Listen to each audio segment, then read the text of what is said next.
98 million Americans have prediabetes right now. Most of them have already tried cutting sugar. Most of them are still stuck. And the reason has nothing to do with willpower. Here's what nobody explains in a 7-minute appointment. High blood sugar is not a sugar problem, it's a cellular communication problem. And until you fix that underlying breakdown, cutting carbs will help, but only so much. I've spent years in the emergency department watching people come in with the downstream consequences of blood sugar that stayed too high for too long, strokes, kidney failure, wounds that wouldn't heal. And almost every single time I found out they'd been doing what they were told. They just weren't getting the full picture. Today, I'm going to give you that picture. 11 foods plus 3 habits most people have completely overlooked that attack high blood sugar from 3 separate directions at once, including one fruit that does something to your liver overnight that I still find remarkable every time I explain it to a patient. Stay with me. By the end of this, the way you think about blood sugar is going to change. Let me start with what your doctor didn't have time to explain. Your body runs on glucose. That's not the problem. The problem is how it gets where it needs to go. Think of glucose as a delivery truck. Every time you eat, trucks show up in your bloodstream loaded with fuel. But those trucks can't park just anywhere. They need to pull up to a cell, knock on the door, and wait to be let in. The key that opens that door is a hormone called insulin. Your pancreas makes it. In a healthy system, insulin knocks, the cell opens, glucose goes in, and everyone moves on. The problem starts when the cells stop answering the door properly. Insulin knocks, nothing, knocks again, still nothing.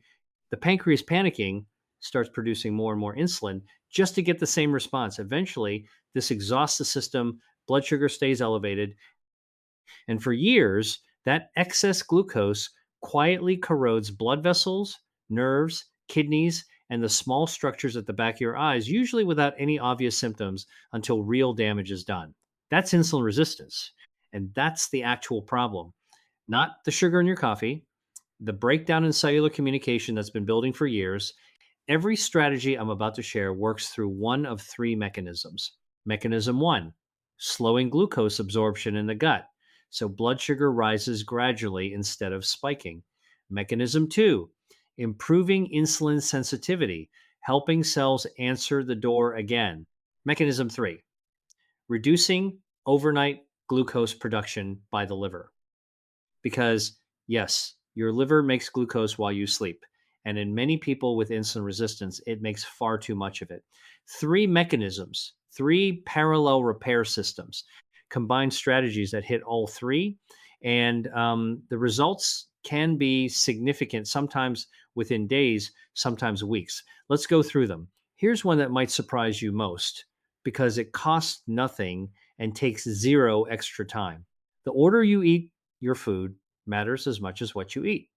Researchers at Cornell University tested this in 2015.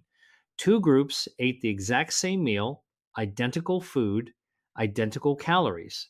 One group ate the carbohydrates first, then protein and vegetables. The other group ate vegetables and protein first, then the carbohydrates. The difference in post-meal blood sugar spike 37%, not from a different diet, from a different sequence. Here's why. When protein and fiber enter your small intestine first, they create a kind of slow barrier. Carbohydrates arriving behind them can't rush through as fast. Glucose trickles into the bloodstream instead of flooding it. At your next meal tonight, eat the salad, the greens, the chicken first, then the bread, the rice, the potatoes. Same food, different result. This is a behavior change that is completely free and works at every single meal. Cinnamon. I want to be direct here because cinnamon gets both overclaimed and dismissed, and neither is accurate.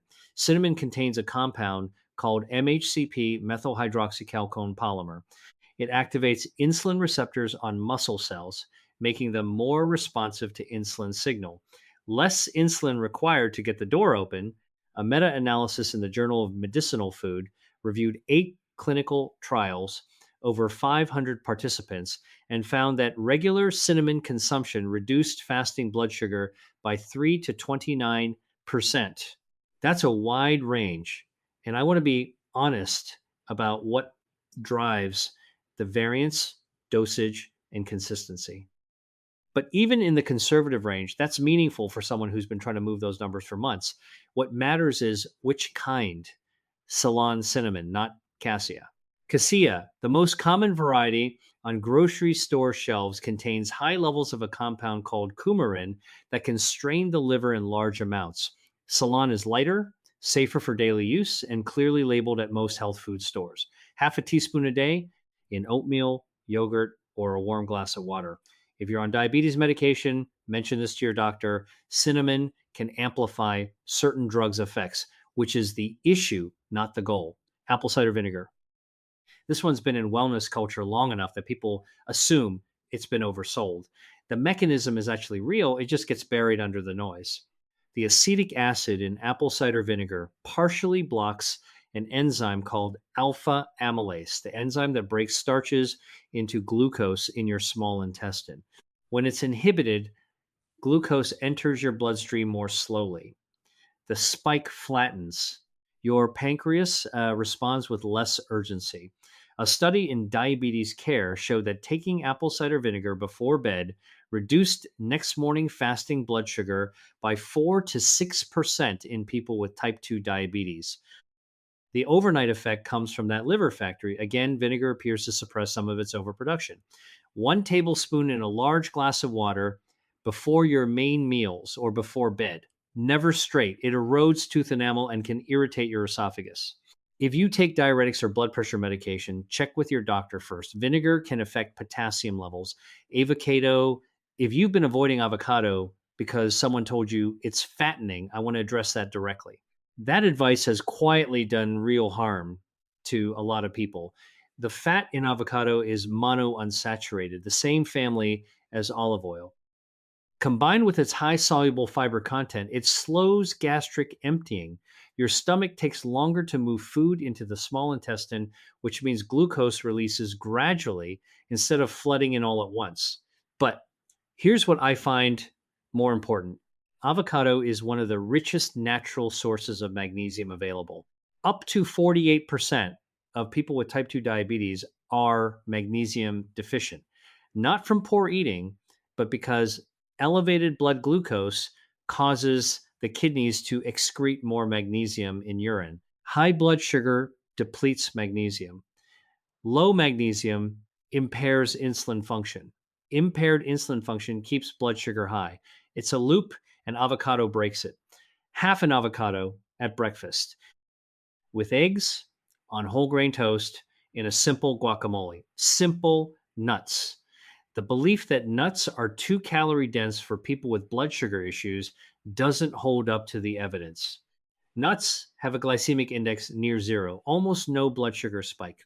The Predimed trial, a landmark study with more than 7,000 participants, found that regular nut consumption was associated with significant reduction in type 2 diabetes risk and improved blood sugar control in those already diagnosed. Walnuts, specifically, are rich in plant based omega 3 fatty acids, which reduce systemic inflammation. This matters because chronic low grade inflammation is one of the primary mechanisms that sustains insulin resistance. The inflammation blood sugar connection is more direct than most people realize. Almonds add magnesium and vitamin E. The vitamin E specifically protects pancreatic beta cells, the cells that make insulin, from oxidative damage. Protecting those cells is worth something. About 20 almonds or 6 walnuts as a mid morning snack. Unsalted oats. The compound you need to know here is called beta glucan. Beta glucan is a soluble fiber that forms a thick gel in your small intestine, physically slowing how fast carbohydrates are absorbed. A 2015 meta analysis in the European Journal of Clinical Nutrition confirmed that regular oat consumption significantly reduces post meal blood sugar spikes. Here's the trap: not all oats work. Instant oatmeal packets, especially flavored ones with added sugar, have a high glycemic index. They spike blood sugar instead of managing it. Steel cut oats and thick cut rolled oats are the ones where the beta glucan is intact. The ones that take longer to cook. Add Ceylon cinnamon and a handful of walnuts, and that breakfast is pulling glucose 3 ways simultaneously. beans and legumes, consistently undervalued in the American diet. I want to push back on that. Black beans, lentils, chickpeas, and kidney beans contain something most people don't know about: resistant starch. Resistant starch doesn't digest in the small intestine the way regular starch does. It travels to the large intestine intact, where it ferments and feeds beneficial gut bacteria. Here's why that matters. Growing evidence shows that a healthy gut microbiome improves insulin sensitivity. Your gut and your pancreas are in constant chemical conversation. When gut bacteria are well fed and diverse, the signals they send to the rest of the body improve how glucose is managed. 3 to 4 servings a week in soups, salads, grain bowls. If gas is a concern, soak dried beans and discard the soaking water before cooking. Broccoli and dark leafy greens. Broccoli contains a compound called sulforaphane. A study published in Science Translational Medicine in 2017 found that concentrated broccoli extract reduced fasting blood sugar by up to 10% in people with type 2 diabetes. The mechanism: sulforaphane activates a protein called NRF2 that specifically suppresses overnight liver glucose production. Light steaming preserves sulforaphane better than boiling 2 to 3 servings weekly. Spinach, kale, and Swiss chard deserve equal attention, extraordinarily rich in magnesium and in antioxidants that protect the pancreatic cells that make insulin. These aren't optional additions to a blood sugar plan, they're central to it. Garlic. When you crush or mince garlic, it releases a compound called allicin. Allicin stimulates insulin secretion from the pancreas and improves tissue sensitivity to it. A study in the Pakistan Journal of Pharmaceutical Sciences found that daily garlic consumption reduced fasting blood sugar by 12 to 23% over 24 weeks in people with type 2 diabetes. Garlic also has cardiovascular benefits that matter specifically here. People with elevated blood sugar carry a significantly higher risk of heart disease. Managing blood sugar and protecting the heart are the same work. 1 clove per day in cooking. If eating it raw, crush it and let it sit 10 minutes before eating. That weight maximizes allicin formation. Chia seeds and ground flaxseed. Chia seeds form a gel when they contact liquid, same mechanism as oats, slowing glucose absorption. A 12-week study in nutrition research found that chia seed consumption reduced post-meal blood sugar and inflammatory markers in people with type 2 diabetes. Ground flaxseed adds lignans, plant compounds with positive effects on insulin sensitivity, particularly relevant for women over 50. 1 tablespoon of chia seeds in water, yogurt, or a smoothie. 1 tablespoon of ground flaxseed daily. It must be ground, not whole, for your body to actually absorb it. And now, the one I've been building toward. Most people with high blood sugar are told to stay away from fruit because of the sugar content. That advice has a kernel of truth, but misses something important. Not all fruit works the same way, and one fruit operates so differently from the others that it deserves its own explanation entirely. Let me tell you about Frank first. Frank was 64, retired. He'd spent 30 years as a mail carrier in Kansas City on his feet every day, healthy weight his whole career. Retirement changed things. The movement stopped. 2 years in, a routine blood draw showed a fasting blood sugar of 161 mg/dl and an A1C of 7.4%, type 2 diabetes. What shook Frank wasn't the number, it was his family history. His older brother had lost 2 toes. His mother had spent years on dialysis. He sat across from me and said clearly, "I'm not doing dialysis. Tell me what actually works." We started with small things: oatmeal with cinnamon and walnuts in the morning, a handful of almonds mid morning. He changed his meal sequence: greens and protein first, every meal. 10 minutes of walking after dinner, not a structured workout, just moving while the food was still processing. At 6 weeks, we added one thing: half a grapefruit, mid afternoon, around 4 o'clock. Here's why: grapefruit contains a flavonoid called naringenin, and naringenin does 3 things relevant to blood sugar. First, it partially inhibits an intestinal transporter called SGLT1, the protein that pulls glucose from your gut into your bloodstream. When SGLT1 is partially blocked, less glucose enters circulation after eating. Second, naringenin activates the same nuclear receptors targeted by certain diabetes medications. Those receptors improve insulin sensitivity and help regulate fat metabolism at the same time. Third, this is the part that genuinely surprised me. A study in the Journal of Agricultural and Food Chemistry found that naringenin specifically reduces liver glucose production during the overnight period, the same overnight factory that overruns an insulin resistance. Naringenin puts a governor on it. Frank ate half a grapefruit at 4 o'clock each afternoon, not juice whole fruit. Juicing removes the fiber and concentrates the fructose, which defeats most of the benefit. He found the bitterness manageable with a small sprinkle of cinnamon. 3 months later, fasting blood sugar 119 milligram DL. His doctor didn't need to adjust his medication. 6 months later, 97 mg DL, normal range. Frank texts occasionally, not about blood sugar numbers, about the fact that he drove himself to his grandson's baseball game, that he carried his own groceries up his apartment stairs, that he feels like himself. That's the goal, not the number, the person behind it.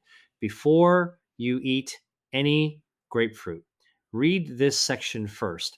Grapefruit is one of the most well documented food drug interactions in all of medicine. I have to tell you this directly. Grapefruit inhibits an enzyme in your liver called CYP3A4, responsible for breaking down many common medications. When CYP3A4 is inhibited, drug levels in your blood can rise significantly, sometimes into dangerous ranges. This affects specific medications. Statins, particularly simvastatin and atorvastatin, two of the most widely prescribed cholesterol drugs in the country, calcium channel blockers like amlodipine, used for blood pressure, certain anticoagulants, some anxiety and sleep medications. If you take any regular prescription drug, ask your pharmacist about grapefruit before you start eating it regularly. One question, 2 minutes. That conversation can happen at the pharmacy counter today. For people with no interactions, the benefits are real and measurable. For everyone else, ask first, then decide. Here are two more habits that most people get completely backwards. First, your fasting blood sugar in the morning isn't only determined by what you ate for dinner. It's also determined by how well you slept the night before. When you sleep fewer than 6 hours, your body produces more cortisol, the stress hormone whose job includes raising blood sugar in preparation for action. A single night of poor sleep can push your next morning's fasting glucose up by roughly the equivalent of eating a sugary snack before bed. The CDC reports that more than a third of American adults regularly get insufficient sleep. If your morning numbers are fluctuating in ways that don't match your diet, if you ate carefully, took your medication, but still woke up with a higher number, sleep is one of the first things worth investigating. Keep a simple log for 1 week. Hours slept, morning glucose. The pattern may tell you something your diet alone can't explain. Second, the timing of your post-meal walk matters more than the duration. A study in sports medicine in 2022 compared walking strategies in people with elevated blood sugar. One group walked 30 minutes in the morning, another group walked 30 minutes in the afternoon, a third group walked 10 minutes after each of their three main meals. The 10 minutes after each meal group reduced their post meal blood sugar spikes 22% more effectively than the group who walked for 30 minutes at another time of day. Why? Because muscle contractions in the 30 minutes following a meal pull glucose directly out of the bloodstream through a mechanism that doesn't even require insulin to work normally. Your muscles become glucose sponges right after eating. It's a temporary window. Use it. 10 minutes after breakfast, 10 minutes after lunch, 10 minutes after dinner. That can be a slow walk around your neighborhood, a loop around a parking lot, or laps inside a mall if the weather's bad or the sidewalks are icy. 10 minutes. It doesn't need to be fast. It just needs to happen in that window. Let's step back and see the whole system. These aren't 11 separate tricks you're supposed to remember and execute perfectly. They're 11 entries into three repair systems: insulin sensitivity, the cellular door answering problem, cinnamon, garlic, avocados, magnesium, nuts, omega, 3S, meal sequence, and better sleep. Glucose absorption, slowing the flood, apple cider vinegar, oats, chia seeds, beans, and the post meal walking window. Overnight liver production, quieting the factory. Broccoli sulforaphane, grapefruits naringenin, berberine, and sleep quality. Repair and maintenance, avocado and nuts, providing the magnesium and healthy fats the whole system needs to function properly. When you combine strategies across all three mechanisms, you're not patching symptoms. You're addressing the underlying communication failure that's been building for years. And the body responds because it's been trying to get back to equilibrium the whole time. You're finally giving it the tools to do it. Before your action plan, I need to say this clearly. Everything shared here is backed by evidence and can complement your medical care. Complement, if you're on diabetes medication, metformin, insulin, GLP-1 drugs, SGLT2 inhibitors, or anything else, do not change your dose, skip doses, or stop medication without talking to your primary care doctor. Some of these strategies have real glucose lowering effects. Adding them without telling your doctor can cause unexpected low blood sugar. That's not a reason to avoid them. It's a reason to do it with supervision. If you have kidney disease, the potassium content of some of these foods is relevant to your specific situation. If you have liver problems, berberine requires additional caution. These conversations belong with your doctor, not in the comments section. If your blood sugar has been consistently difficult to control, if your A1C is above 8 or 9%, or if you're having symptoms, please schedule a visit with your primary care doctor this week. Call and ask for the first available appointment and say your blood sugar is elevated and you want it reviewed. Nutrition is powerful. It is not a substitute for the clinical oversight you need. If you're on Medicare, your annual wellness visit is free, no copay, no deductible. Most people never take advantage of it. Bring this conversation there. Ask for your A1C, your fasting glucose, and ask what preventive screenings are covered for you. That's not a 7-minute conversation. That's a visit designed for exactly this, your action plan. 4 steps starting tonight. Step 1. At dinner tonight, eat your vegetables and protein first, before the bread, the pasta, the rice. Nothing to buy, nothing to change about the food itself, just the sequence. Step 2, after dinner tonight, take a 10-minute walk within 30 minutes of finishing your meal around the block, down the driveway, around the inside of your home if the weather doesn't cooperate, 10 minutes in that window. Step 3, tomorrow morning, cook thick cut oats. Add half a teaspoon of Ceylon cinnamon and a handful of walnuts. That breakfast will actively manage your blood sugar for the next several hours. Step 4, this week, ask your pharmacist about grapefruit and your current medications. If you get the green light, add half a grapefruit in the late afternoon. If grapefruit doesn't work for your situation, the other 10 strategies on this list are fully available to you. The grapefruit is the most dramatic mechanism, but it's far from the only one. You don't need to implement everything at once. Start with 2 or 3 changes. Let them become routine. Add more as they settle. The goal isn't perfection, it's a direction. And a body that's been stuck for months or years often responds faster than expected once you give it the right combination of signals. Consistency does more than intensity. Always. If this was useful, I'd appreciate a subscribe. I only put these out when I have something genuinely worth your time. And if you want to understand the exact walking adjustment that research shows is most effective for blood sugar, specifically the intensity, the timing, the one change that makes a difference after 60, I have a dedicated video on that. I'll see you in the next one. Everything in this video is for educational purposes only. It does not replace the diagnosis, advice, or treatment of a qualified healthcare professional before making significant dietary changes, especially if you're on any prescription medications. Speak with your doctor or pharmacist.